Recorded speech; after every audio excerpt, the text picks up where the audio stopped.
안녕하세요. 가끔씩 와서 글을 읽어보는 30대 중반 직장인입니다. 제가 진짜 고민 끝에 이렇게 글을 올립니다. 욕하시지 마시고 들어주세요. 저는 대학 졸업 후 취직한 직장에서 어느 정도 안정된 직급에 올라 자리를 잡았고, 지금의 아내는 대학 졸업 후 제가 근무하는 직장 부서의 신입사원으로 입사를 했습니다. 눈에 띄게 단아하고 예뻤던 아내는 첫 회식 자리에서 한눈에 저를 사로잡았습니다. 계속되는 업무 외로 간간히 마주치면서 직장 내에서 인기도 많고 배려심 많은 아내에게 호감을 갖게 되었고, 계속된 대쉬에 사내 커플로 발전하게 되었습니다. 연애를 시작하면서 저는 더욱더 아내와 결혼해야겠다는 생각이 커져갔습니다. 만나면 만날수록 아내의 청순한 외모와 착한 마음씨, 그리고 멋지고 당찬 모습에 반하였고 너무도 사랑했습니다. 그 뒤 지금은 결혼한 지 1년 정도 되었습니다. 제가 장모님을 처음 뵀던 날, 그러니까 아내의 본가에 결혼 허락받으러 인사를 갔습니다. 결혼 전에 장모님 장인어른을 뵈러 갔을 때만 해도 장모님에 대한 이런 감정은 전혀 없었습니다.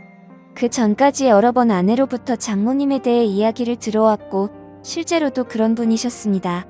나이에 비해 훨씬 동안인 얼굴에 20대에 가까운 완벽한 몸매, 그리고 눈가엔 항상 눈웃음이 끊이질 않았습니다. 젊으셨을 때 남자들에게 인기를 많이 받으셔서 능력 좋으신 장인어른께서 열정적으로 결혼을 추진하셔서 20대 초반에 결혼을 하시고 제 아내를 낳으셨답니다. 장모님께 한눈에 반한 장인어른이 장모님이 아니면 안 되겠다고 바로 장인어른의 본가에 인사를 시켰고, 장인어른은 더군다나 장모님 지인분들과도 충분히 깊은 관계에 있어서 만날 때마다 대놓고 결혼할 사이라고 양가에 이미 허락을 받았다면서 소문을 다 내셨다네요. 그만큼 장모님을 놓치기 싫으셨단 거죠. 그리고 장모님 댁에선 어디 하나 부족한 거 없고 너무도 적극적인 장인어른을 흡족해 하셨답니다. 뿐만 아니라 지금도 여유로우시지만 더 풍족하셨던 장인어른은 온갖 뇌물과 한심으로 장모님 댁 식구들을 꽉 잡고 있어서 장모님은 그러한 분위기에 휩쓸려 당연히 결혼해야 하는 것 마냥 등 떠밀리듯이 결혼을 순식간에 하셨답니다.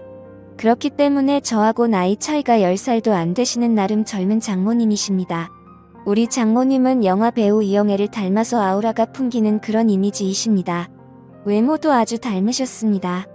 눈이 부실 정도로 새하얀 피부에 붉으스러운 입술, 곱고 가느다란 짙은 눈썹, 더 이상 설명 안 해도 장모님이 어떠신지 상상이 가시죠? 그런데 그런 장모님은 저의 아내가 참 많이 닮은 것 같습니다. 커다란 눈과 오똑한 콧날에 긴 목선까지 말이죠.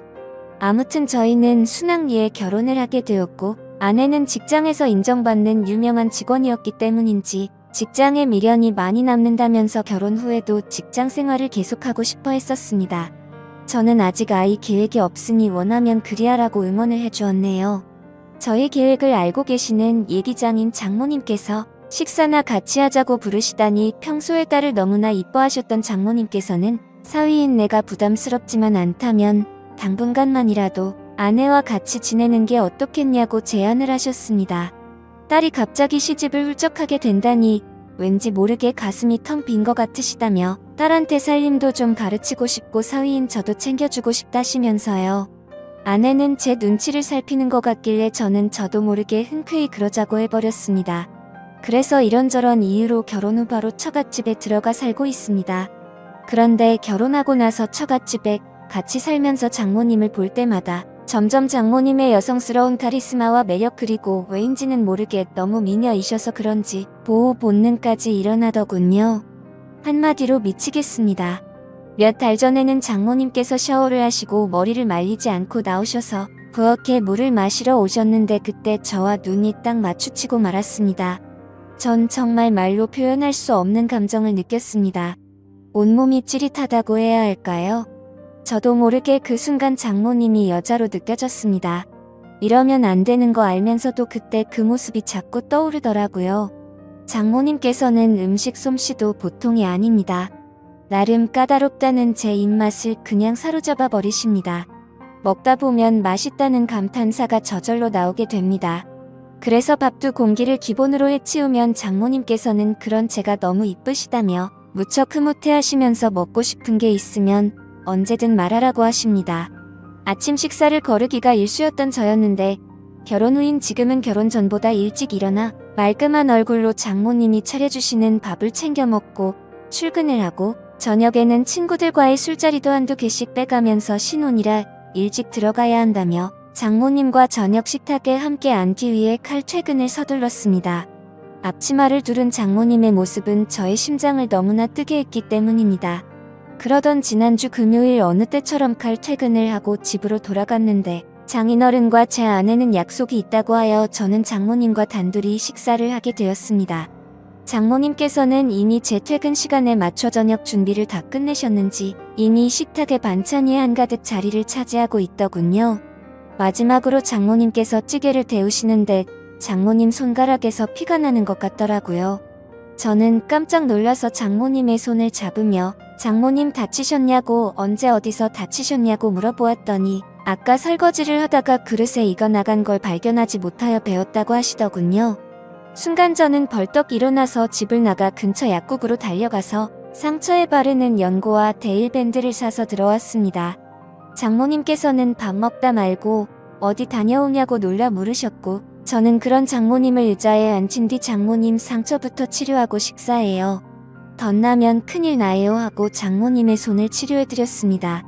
데일밴드까지 붙이고 난 후 장모님과 다시 저녁을 먹는데 비록 찌개는 차갑게 식었지만 제 가슴은 따뜻했습니다. 아니 뜨거웠습니다. 다시 한번 그 손을 잡을 수 있다면 하는 생각이 들던 그때부터일까요?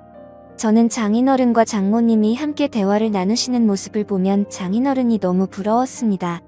식사 후 산보를 즐기시는 장모님께서 식사 후 같이 산보를 권하셔서 같이 나간 적이 많습니다. 그러면 장모님은 장인어른과 팔짱을 자주 끼시고 손도 꼭 잡으십니다. 물론 얼굴에 땀도 닦아주시더군요. 그런 장인어른을 보고 있으면 제가 장모님 옆에 있었으면 하고 말도 안 되는 상상을 합니다.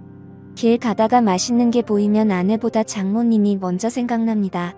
그래서 들어오는 길에 장모님이 좋아하시는 과일도 사들고 들어오게 되고 그럼 또 장모님께서는 솜씨 좋게 과일을 까가주시며 우리 사위가 최고라고 칭찬을 해주십니다. 장모님은 요리하는 걸 참 좋아하시는데요. 주말엔 요리를 배워보겠다고 제가 나섰습니다. 장모님께서는 나한테 배울 게 뭐 있느냐면서도 간단하게 편하게 먹을 수 있는 요리며 술 안주 등을 몇 가지 가르쳐 주셨습니다.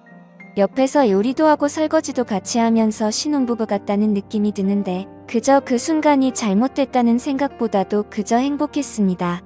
이번 주말엔 제가 장모님께 배운 요리라며 나름 근사한 저녁을 선사했습니다. 물론 아내와 나 그리고 장인어른과 장모님은 장모님과 함께 만든 요리에 와인도 곁들여 즐거운 시간을 보내게 되었고요. 와인 두 잔에 장모님 얼굴이 발그레 달아오르시는데 장인어른께선 그런 장모님을 아직도 많이 사랑스러워 하시는 것 같았습니다. 근데 저는 그 모습이 사랑스러우면서도 질투 같은 감정이 솟구쳐 오르더군요. 아내의 외모가 장모님을 정말 많이 닮기는 했지만 아내에겐 찾을 수 없는 묘한 매력이 장모님에겐 있었습니다. 얼큰하게 취기가 오르신 장인어른께서는 먼저 방으로 들어가셨고 와이프도 내일 약속이 있다면서 자리를 먼저 떴고 뒷정리를 하시려고 일어나시는 장모님께 저는 아쉬운 마음에 한 잔만 더 하고 뒷정리는 제가 하겠다고 하자 장모님께선 안주가 떨어졌다며 뚝딱하고 안주를 하나 해주셨습니다. 장모님께서 안주 접시를 내려놓는 순간 전 장모님 볼에 뽀뽀를 해버릴 뻔했습니다. 순간 정신이 번쩍 들더라고요. 물론 장모님은 눈치를 못 채신 듯 했습니다. 그건 정말 지금도 다행이다 싶습니다. 그 뒤로도 장모님은 제 눈에 수시로 아른거립니다. 출장을 가서도 아내의 것보다 장모님의 선물이 눈에 들어오고요. 그래서 장모님 것만 사드릴 수가 없어서 아내 것도 같이 사서 드린 적도 여러 번입니다. 그러면 장모님께서는 수줍은 소녀 마냥 내 것도 챙겨주냐며 행복해하십니다. 장모님께서 취하시는 동작 하나하나마다 얼마나 좋은지 저는 그냥 그런 장모님을 보고만 있으면 절로 미소가 지어집니다. 아내 없이 저 혼자 있을 때 그런 동작들을 떠올리며 혼자 피식 웃기도 합니다. 제 이름을 불러주시는 장모님의 목소리가 너무 좋습니다. 출장에 가서도 아내의 안부를 묻는 전화를 일부러 집 전화로 해서 장모님의 목소리를 듣기 위해 통화를 하고 출근을 해서도 서류를 잃은 것 같다며 엉뚱한 서류를 핑계로 장모님과 통화를 하곤 했습니다. 그럴 때면 장모님은 맑고 차분한 목소리로 걱정도 해주시고 격려도 해주셨습니다. 그 목소리에 감동이라고 해야 하나? 제겐 더 없이 활력소가 되더군요. 그렇다고 제 아내를 사랑하지 않는 건 아닙니다.